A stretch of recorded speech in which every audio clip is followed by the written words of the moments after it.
Welcome to Talk Tantra to Me. It is such an honor to be holding space for this divine knowledge to make its way into your ears and lifestyle. Today, we're going to be going deep into Yoni worship. Yoni, what does the word Yoni mean? Yoni is the Sanskrit word for vagina, and Sanskrit is an ancient Indian language in which many of the Hindu texts were written and the language was derived from. So Yoni is the Sanskrit word for vagina, but Yoni also directly translates to the word temple or holy space. So we're already seeing the reverence in which this language has given of the female genitalia. Worship, when we talk about Yoni worship, worship is to honor or to show reverence for someone or something, recognizing that individual or being or object as one that has supernatural power, to regard with great extravagant respect, honor, and or devotion. And I just basically paraphrased the dictionary definition of the word worship. But with this concept, with this context of seeing Yoni as this temple or holy space and worship as this verb in which we are showing reverence, respect, and honor, we kind of get the essence of what Yoni worship really means. But we're going to be going a little deeper into that, because to me, this part of the body, this part of the female body, is so often taken for granted, both by Yoni owners, women, and men and their partners, and just society at large. We obviously, just from looking at our patriarchal capitalistic culture, we can see how, over the last few thousand years, we've really just not fully honored the power that women have in this world, and their creative force, and also the beautiful, wild, chaotic, fluid, essence of women that really the womb and the yoni represent. And I'm not here to make this a feminist manifesto. My ideal world is one in which we see the equal but opposite power of both feminine and masculine energetics, and also feminine and masculine genders, as well as everything in between. So again, to me, we often take for granted this portal. Literally, the vagina, the yoni, is this portal that brings life into the world.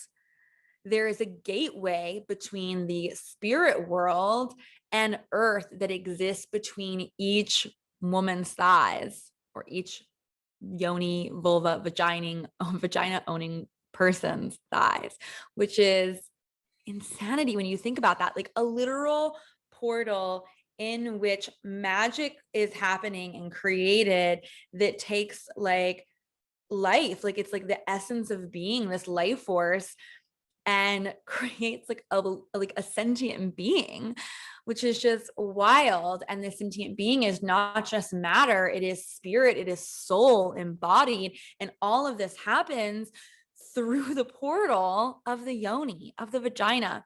And I think on a day-to-day basis, we don't think of it like that. It's just another part of our bodies.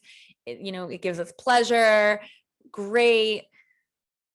And wouldn't it be beautiful to truly honor this sacred space with each interaction with ourselves, speaking as a feminine embodied individual, as a woman born a woman, and speaking to the other woman, wouldn't it be incredible if you honored yourself as this sacred space, this portal that brings life into the world, or has the potential to do so? Wouldn't it be beautiful and so sacred if our lovers did the same? Whispering prayers and adoration to this sacred part of our body, as we do to, the grandest cathedrals and mosques and temples of our world. What if we treated our body as the altar that it is, as the temple. Literally, Yoni translates to temple. What if we treated this part of our bodies as a legitimate temple in which we lay our greatest pain and wish for our deepest prayer, our grandest longing, right? So it's really, the idea of Yoni worship is redefining our relationship with our bodies and with our creative capacity. It's this idea of seeing yourself as woman, as temple, seeing the pussy as your church. Ooh, yummy. So, and I'm speaking a lot about this,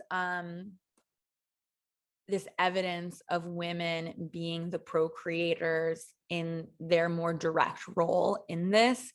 And first of all, I want to also recognize men have their place in this, and we're super grateful for them, and it couldn't happen without them. And it's, again, that equal opposite power that is, so beautiful. But I also want to recognize that even if women or Yoni owners are not actively gestating or birthing a human child, it is clear and evident the creative capacity of vulva owning individuals. Understanding that this energy, this life force, this womb space is not just for procreation in a direct, like, bun in the oven sort of way.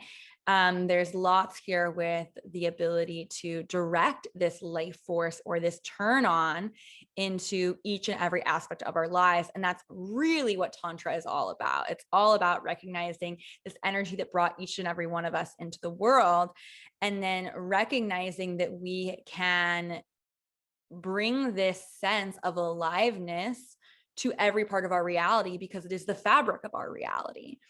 And living a tantric lifestyle is essentially dedicated to that. It's dedicated to, how can I invoke presence and pleasure and purpose into each and every moment so that I am turned on by life itself, right? And there's a whole course that I teach about this called Turned On by Life. Check out my website under the Work With Me tab if you'd like more on that stuff. And I also talk quite a bit about sex magic. On this podcast. There's an episode, like 2 episodes back, or maybe a little bit more, but it's a sex magic guided meditation practice. And I talk more about the law of attraction in that one, and how to use this energy to manifest your deepest desires and longing. And there's also episode 1 of this podcast, Sex Magic 101, goes even deeper into the hows and the whys, whereas the episode, I think it's 88, it's episode 88, is a guided practice with a little bit of an overview of this energy. That being said, we're recognizing that, even if you're a man, you still have access to this energy. We both have masculine and feminine within us. And the sacral chakra, which is our second chakra, is the energetic womb space of the body. So even if you don't have a physical womb, a physical creative temple space, energetically you do, right? So that being said, also recognizing that this energy is not just purely about birthing a baby into the world and having that power. It's also recognizing our power as women being so deeply intertwined with this energy and the power there, and devoting ourselves to that. So I want to briefly go over how this energy moves within the feminine, and just generally also give you guys some tools to apply to your own practice of devotion and pleasure in your body, both as if you are a woman and you'd like to get more connected to honoring yourself as such, as this temple. I'm going to be giving you guys some tools to apply, some philosophy to help you understand your body and this energy better. And this is also incredibly valuable to men or those that are partnered with women to invoke into, how do I please a woman better? How do I please a pussy? How do I devote myself to a pussy? How do I yoni worship? So this episode is really great for anyone that has a pussy or a yoni or is desiring to devote themselves to honoring pussy. So recognizing how this energy moves. So for women, what's really, really important is feeling safe in their bodies. The receptive portal for women is the root chakra, which is where the entry to the yoni is. This is where women are the most vulnerable in their root, whereas men are the most penetrative in their root. They're the most outward. That's where they're giving most of their energy. Whereas women are giving more from their hearts. That's their positive pole. And which makes sense because women, that's where our sexual organs protrude, our breasts come out of the body. It's our positive pole. Whereas for men, and I'm talking about the energetics when I'm saying masculine and feminine, man and women, and I'm speaking very generally here, but the heart is the receptive portal for men. So, or for the masculine energetics.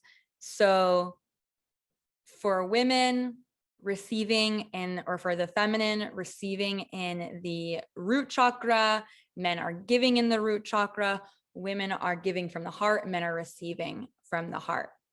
So it's recognizing that like this area of the body for women is the most vulnerable and the last part to bloom, the last piece to open. She needs to feel fully safe in her body for the yoni to bloom open, to be really, truly ready to fully receive a man. Which is why I like to say that like a tight vagina isn't necessarily a good thing. Tightness indicates tension. It indicates that she does not feel fully safe, that she's not fully open to you. Right? And that is not the most expansive space to be moving from.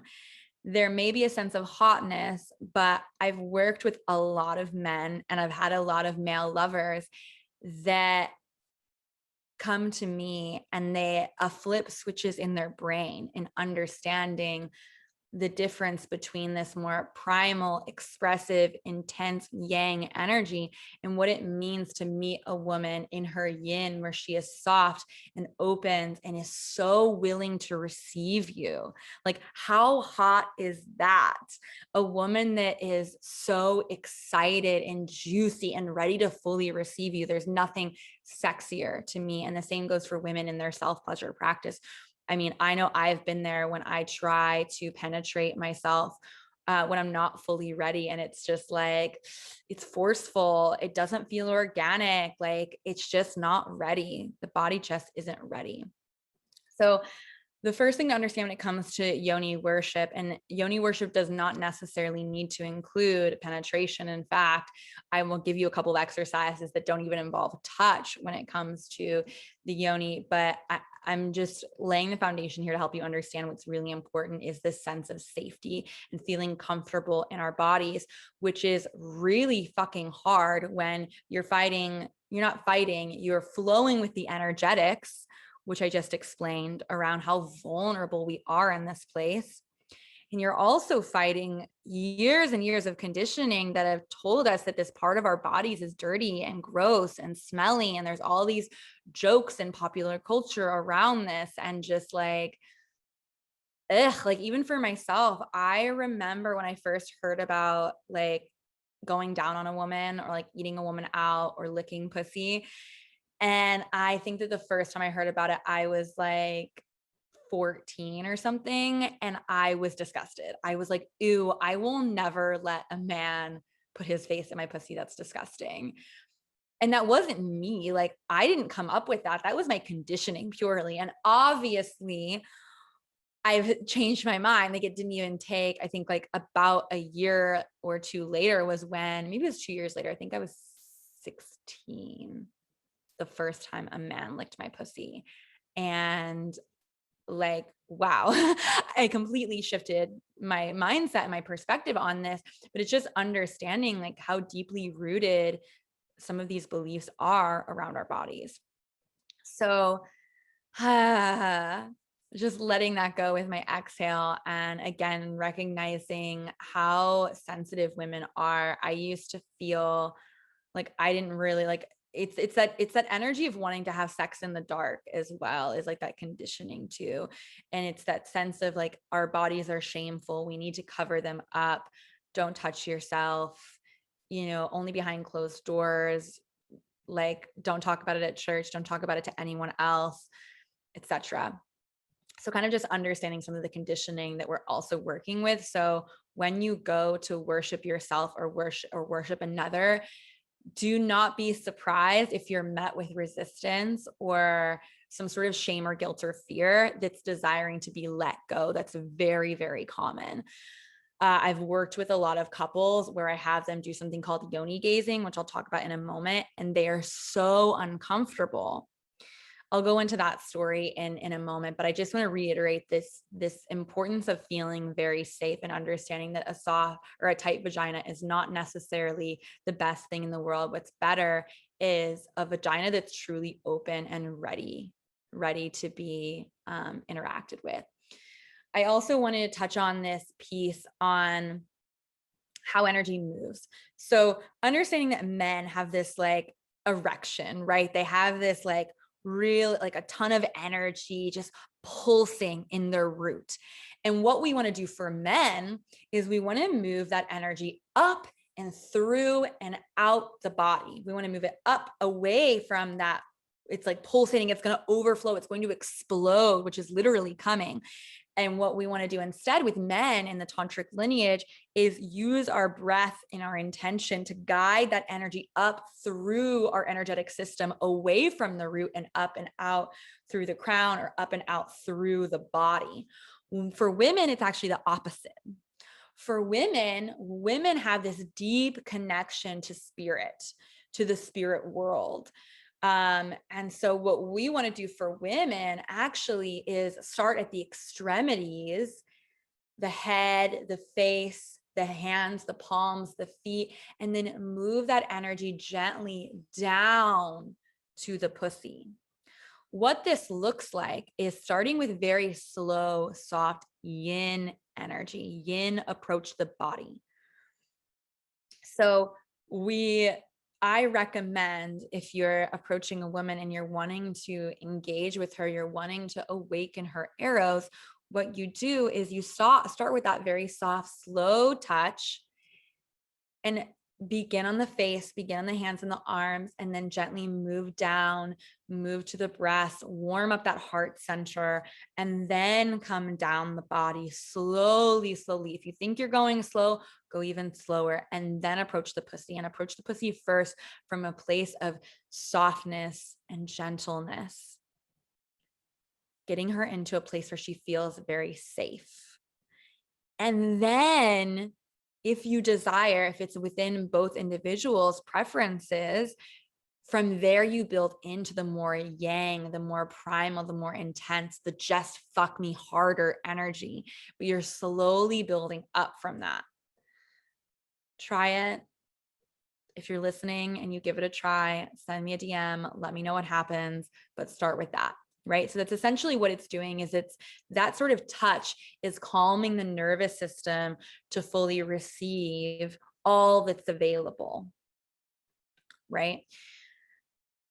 Also understanding in this feeling of safety, recognizing that in the equal opposite realm of masculine and feminine, men with this energy, they're so explosive. They're like a volcano in this.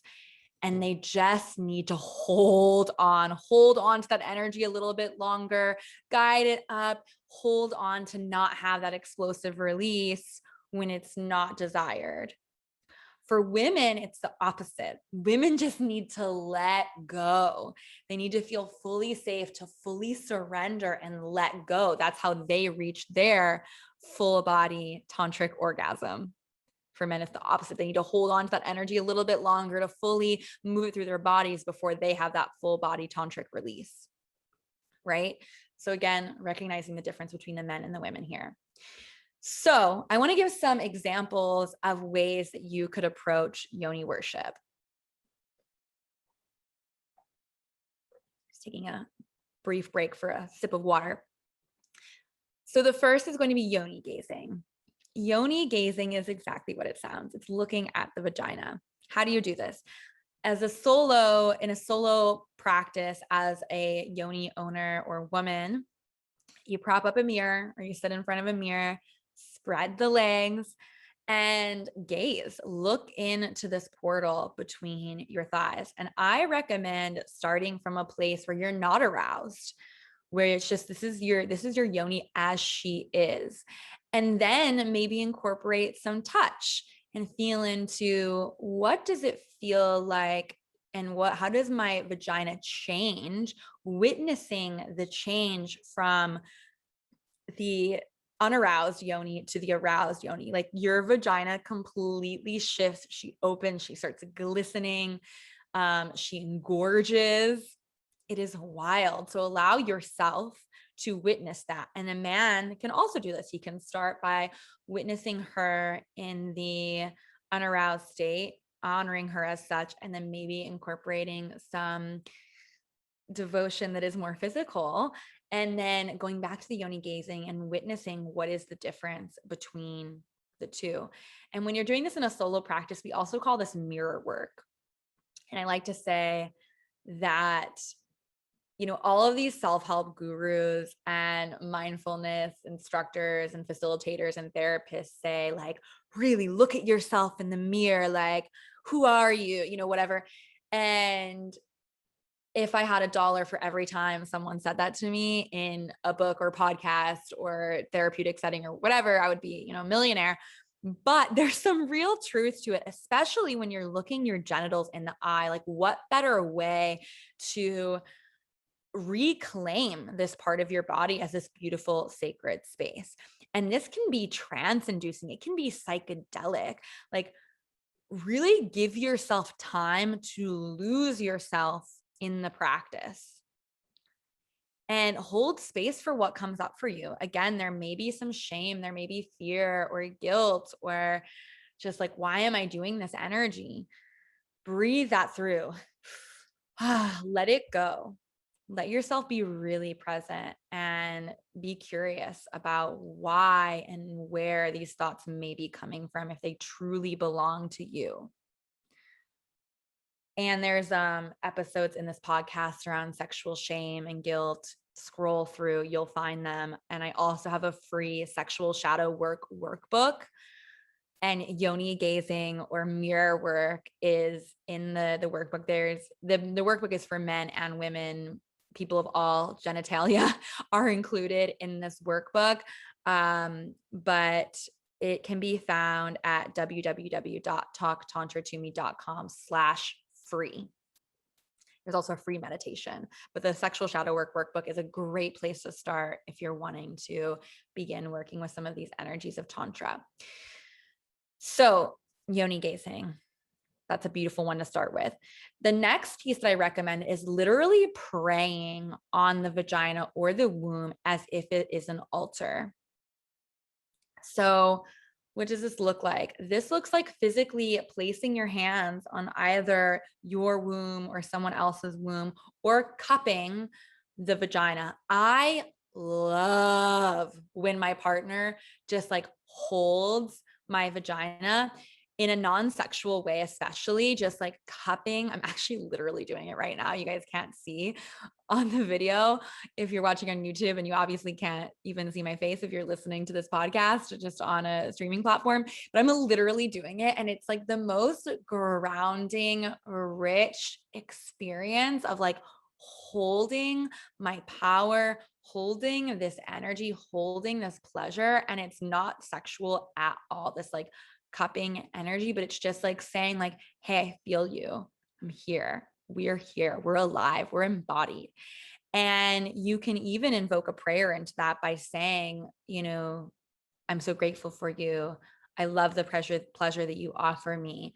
I can feel the procreative potential here. I am sexual and sacred. I am sexual and successful. The free meditation that I mentioned has a whole list of pleasure positive affirmations that are amazing. And I definitely recommend you check that out as well. But again, another way to just treat the yoni as an altar. And for partners that have yoni owners, like in the morning, I'll often ask my partner, like, just to hold my vagina like that, just to cup it. And like, oh, it feels so good to just surrender into that touch. And most of the time it's completely non-sexual. And sometimes it evolves into some sort of sexy act, but it doesn't have to. I also really like my partner to hold me there after. That's like something that we do pretty much every time we have sex is afterwards. He like cups my yoni, cups my vagina. And it's again, just like honoring, feels very honoring of me. It also feels very grounding. Obviously, sex and pleasure are altered states of being, altered realities, that pleasure. And so to me, just like holding this part of my body really helps ground me back down into the human experience as well. I also had a partner when I had an ovarian cyst that was quite large, and I was told I was going to need surgery for, which I ended up not needing. But he would pray on my womb, on my vagina. I was praying on it as well. I also hired a womb healer, Tarani, who has also been on this podcast. Let me see if I can pull up the episode number where I talked to Tarani. That's going to be episode 76, Womb Wellness and the Art of Receiving, is a great episode. And she also did a lot of prayer and energy work on my womb. So that's another way to work with your vagina or womb, pray on yourself as it's an altar. And you can also, again, enlist a lover or enlist a professional. This is, again, something that I enlisted Tarani for. And it's also something that I offer with women. I do one-on-one in-person sessions with women as well. So you can check out my website, www.talktantratome.com. And then just click the Work With Me tab to find out more about that. Cool. So we have the yoni worship, we have the praying on the vagina and the womb. The next thing that I'd like to talk about is treating the secretions. Secretions is such a funny word. Treating the secretions of the yoni as sacred elixirs. Again, can be done as a solo practice or as a pleasure or a partnered practice. So the first secretion that we'll talk about is that yummy, like cervical fluid discharge, or especially that wetness that happens when we're turned on. This juicy wetness of pussy play is magical as fuck. It's so much more than a lubricant. In Tantra, we call lady cum Amrita. This is, again, a Sanskrit word. And Amrita means nectar of the gods. Nectar of the gods is what Amrita or lady cum means in Sanskrit. And when we feel into that, I like to say that a fountain of youth exists between each woman's thighs. This nectar that comes from each woman is this like powerful, beautiful energy. And sometimes this is just like comes out of us, you know, in a regular sort of turn on situation where we're ovulating and we're just like wet by default. But many women release a profound amount of Amrita from G-spot stimulation. And the G-spot is an internal, pleasure place located inside the vaginal canal, inside the yoni. It's about like 2 inches in. It depends. Every woman's a little bit different, but it's kind of like on the roof of the vagina, the vaginal canal, and it kind of has a spongy texture. If you stick your fingers in, it's like mine goes like about there, and you can kind of do this like come hither motion, and you can feel it. It's a little bit like of a different texture than the rest of the yoni. I don't have any episodes currently specifically devoted to G-spot stimulation, although I definitely intend to do some. But it's really my belief that this juice flowing between her thighs is like sacred, right? And when we do G-spot stimulation, something happens for a lot of women called squirting. And that basically is kind of like this projectile release, it's kind of like a woman coming in the same way that a man would have like a physical release. And this doesn't happen for all women, and it doesn't mean that you're more or less sexually embodied if this happens for you or not. Some women have a lot of fluid that comes out, some have a little, some it like really squirts far, some it's more of like an oozing. I've had it happen different ways. It definitely doesn't happen to me every time I have sex or receive pleasure, but it's like a fun little extra that I definitely appreciate. And it's a different type of release I've recognized as well.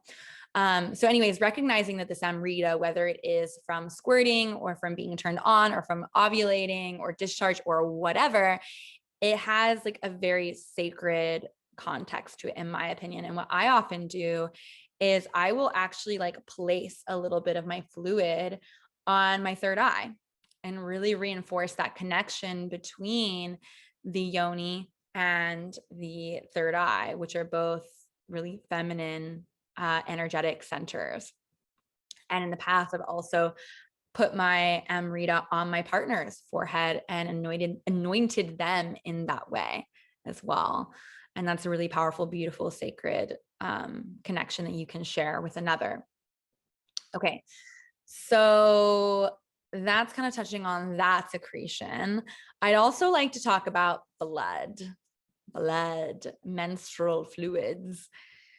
So, we've been conditioned to really view menstruation or the moon cycle of the feminine as gross and something to keep behind closed doors, kind of that energy of like hiding the tampon when you go to the bathroom and never talking about your bleed in front of a man, all of that stuff, which I go really into depth on this topic in episode 29 of the podcast, which I highly recommend that everyone listen to. It's all about the 4 seasons of the inner feminine, how this relates to the moon, blood, and how to honor yourself in this process, and also how partners of menstruating individuals can support their love in their cycle. So and in all parts of the cycle, not just the menstruation. And I also talk about what the superpower is during each part of the female cycle. During each part of the cycle, the feminine has like a different superpower that comes through, and the beloveds of the menstruating women can tap into that as well. So there's lots there for menstruating individuals as well as their partners. But at the end of the day, menstruation is a very sacred time, and it has been honored as such in countless indigenous and ancient cultures.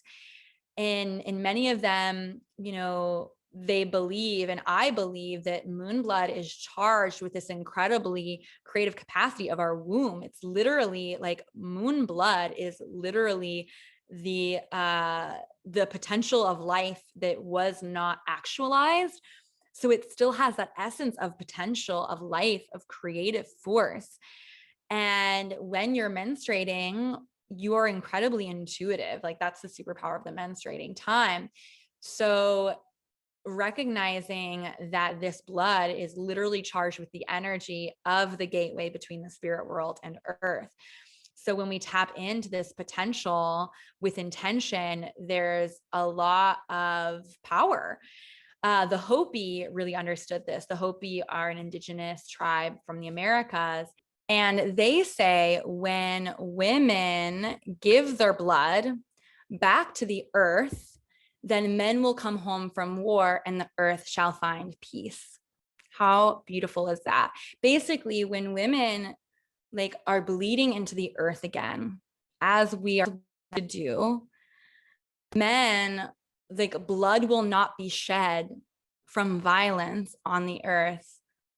There will be peace and men will come home from war. How beautiful is that? And I actually did a whole blood ritual a few months ago when things were happening in Ukraine, in which I saved my period blood, and I just said a prayer for the world and for peace. And I gave the blood back to the earth with a prayer and poured it on a tree in my backyard area. So again, we're recognizing that this blood is actually a sacred elixir, in which we can put a lot of intention in and do blood magic or blood rituals with. And yeah, there's more all about that, like not about blood magic, but about our cycle in episode 29. I should do an episode on blood magic too. Add it to the list, right? Okay, so moving on from recognizing these secretions of the yoni as sacred, actually, I want to touch on one more thing into the blood, and that is around period sex. I love period sex, and I realize that it's not for everyone, and there's no shame if it's not for you, or if blood freaks you out, or whatever the case. But I want to encourage it as an option for people. And it used to be something that I was more sensitive about, but honestly, it feels amazing. Every time I have sex on my period, I actually feel like I'm on a drug. Like I feel like I'm on psychedelics of some kind. And I think that that's just because of the immense power of the blood, as well as the intuitive connection that women feel when they're in this space. The moon time is kind of like the going into the cave, into the darkness, into the cocoon, and figuring out what manifestation would you like to call forth. So to me, we naturally have this more psychedelic connection with the world just by being on our periods. That's my experience. So I love period sex. I've even found partners that like to eat me out when I'm on my period, and I'm into that as well. Some of them voraciously love like the taste and the scent and all of that. And that's something that has been an edge for me that I've slowly gotten more and more comfortable with. But even if you're not into like the tasting and the smelling of it, which is not required to engage with a bleeding woman, I've taken a shower while I'm bleeding and gotten straight out of the shower, and like the blood isn't like all over the pussy. Then you can still kind of engage with the clit and the lips and things like that without getting like so messy. But okay, now I'm complete on that piece. The next thing I want to talk about is de-armoring. Yoni de-armoring is another one that I need to do a whole episode on, but the idea is that Yoni de-armoring is like a deep tissue massage for your pussy. And the belief is that, the body keeps the score. We keep a lot of tension in our yoni. And what we're doing is we are using a massage to kind of create a release, right? It's like with a deep tissue massage, we would find places where there's a little bit of tension, and then lean into that tension, allow ourselves to feel the pain there. And then on the other side, once we've massaged it out, there's this release. And that's what de-armoring is for the yoni. And this is something that you can do yourself with a yoni wand. Yoni eggs are really great for de-armoring as well. You can enlist a partner into this, and you can also go to a professional to do de-armoring. But the idea here is that we're kind of clearing the basement. We're releasing any of that lingering tension or emotion that is trapped in the vagina. Again, I'll do a whole other episode on this, but that's something to consider as well. And there's also lots of great resources on the internet around de-armoring the yoni, de-armoring the pussy. And again, if this is something that you're super interested in doing, I do this for women professionally as well. You can check out my website. Cool. So we have these 4 tools: yoni gazing, praying on the vagina or the womb as an altar, anointing with blood or amrita, treating the secretions of the yoni as sacred elixirs, and also de-armoring. If you have any other amazing ways to yoni worship, please DM me. I'm always looking for new, yummy, fun ways. Can even think of more just as I'm like thinking, yoni steaming could be a devotional practice. All sorts of touch, eating well is a devotion to your yoni, right? I just definitely recommend like connecting to the yoni every day if you can, just like in the morning or before you go to bed. If you have a partner that has a yoni, taking that time to check in with the yoni as well there. So that kind of wraps it up for today. I want to express my gratitude to the listener. Thank you so much for opening yourself up to the idea of sacred sexuality. And again, if this podcast resonates with you, I'd love to hear in the reviews. And if you'd like to take an even more proactive role in awakening the collective to sacred sexuality, I'd love it if you screenshotted this podcast and shared it on your social media. And if you do so, please tag me so I can thank you personally. With so much gratitude and love, have a sexy and spiritual day. And I'll catch you next week on Talk Tantra to Me. Ta-ta.